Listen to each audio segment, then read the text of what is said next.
DoorDash driver, mama. Who are gig workers? What background do they have? What are their age ranges? What do they actually do for work? Is it part-time or full-time? Well, my name is Andrea TV, and I am currently a gig worker. And I have only been a gig worker for maybe 4 years at this point, or almost 4 years. And a gig worker is someone who does individual jobs from an individual, a company, or an app-based system like DoorDash, Uber Eats, Grubhub, Instacart, you name it, and they get paid for their services. There is no set employer and agreement for benefits and paid time off. You only, you eat what you kill. You get paid based on the job that you're able to do, and it has grown in this economy where you can get laid off at the drop of the dime, no matter what your background, not no matter, but pretty much everybody's lay-offable. Lay-offable. I don't know if it's a real word, but you get what I'm saying. There's almost no job where they can't replace you or AI is not coming for your neck. So, gig workers are people who have found a way to still make money in the meantime or full-time and temporary or permanent. It's all up to you. So, I am currently doing DoorDash, Instacart, and not even Uber Eats anymore because they have changed their program. We do ride-alongs, and I'll just fill you in on some of the other gig workers that I work with, what their background and why they're doing this, and what I see and observe as I go along my day's journey. We are starting off, we already did our first order. It was for, they showed us, I believe, $18 or $21, but it went up to $36. It was a CVS shop for one item, some arthritis cream, and then a order from a bakery for a business, 2 boxes of coffee and 15 pastries, and they're the ones who tipped the $31. We are grateful for that start, but now it is already after 12. We started about 9, and our next order we just took was, I think, $20-something. It will be in the screenshot. We did another shop for 7 items at Giant, and now we're going to get some lunch for maybe a business. So that last order went from $24 up to $34. Thank you, Mr. Customer. It was for 2 businesses. So many hours of the day as a gig worker, you're just going to be unemployed. We waited and waited. It's now 1:45. We have our next order on Instacart, $10.89 for 3 items going 0.4 miles. We did have to replace one of the ice creams with a Turkey Hill triple chocolate, but I'm sure they'll be fine with it. And if not, I'll find out when they leave me. It is now 3:07, and we have our next batch of orders, but we're going to do some unassigning. It was $40.19, 3 customers, 2 Target shops, 1 PetSmart, possible shop or possible pickup, and the PetSmart is going the furthest. I didn't want to unassign because it's a slow day, and that $40 would make sure we made at least $100 before we had to stop and go get the kids. But they sent an add-on for $12.50 at Giant. Now, Giant is where I'm going to get the $5 combo for my kids' dinner anyway. So we took the add-on, so it would have been 4 orders, but we're still going to unassign the PetSmart, which was going to be the furthest away.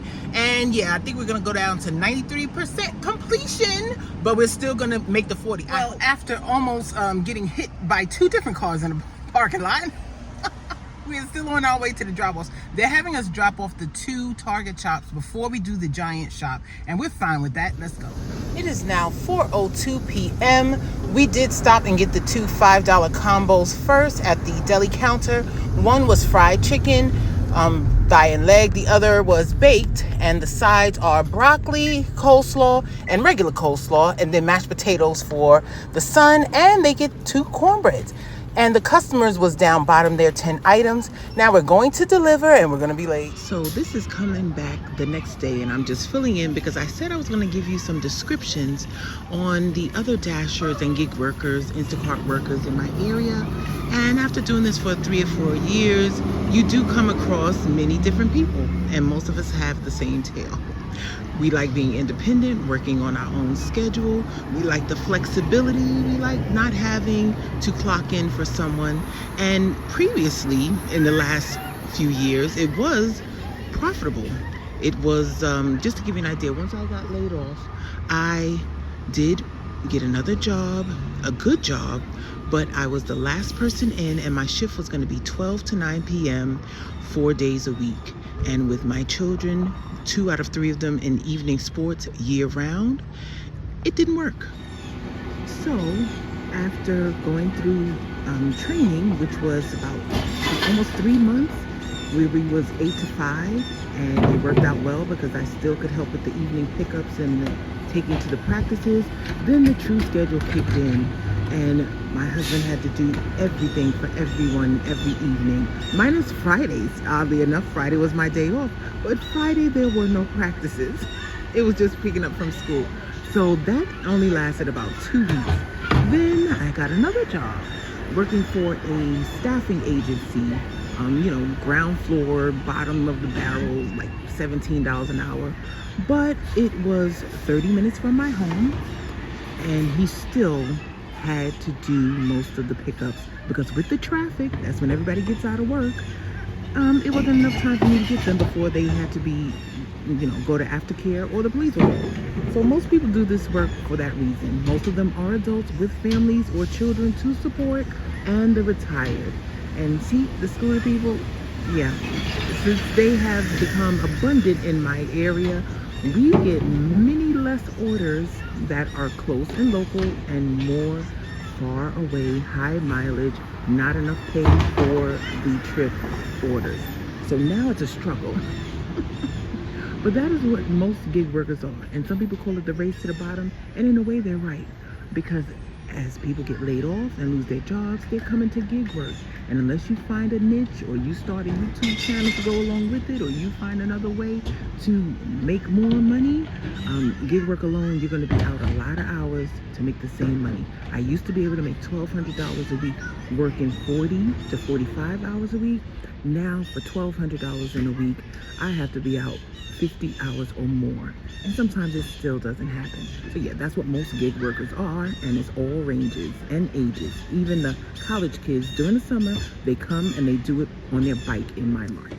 Can you see that it's nighttime now? Well, after dropping off the son at Panera to work the dinner shift, I declined the first order because it was going to an apartment building I didn't like going to, and it was rush hour. $18.50, a shop and pay along with a food delivery, and I declined it. Little did I know, here it is 8:55, did not receive another order worth taking, and I'm going home with less than $150 again, 2 days in a row. Learned my lesson. So we will be back tomorrow. Had to get some things for the house, some bananas for the cereal, some alcohol because the mosquitoes have bitten up my husband's legs, and we're gonna try to get that calmed down, and some toilet paper. But one thing you're gonna find out, the gig workers, they're not rich. They are struggling in the middle of the week and hoping for the weekends in most cases. Now, some people, the bot users, they've been busy. I've seen them going in and out of the store all day long. But we're gonna do things on the up and up. And I wish you large tips, no waits, and short distances.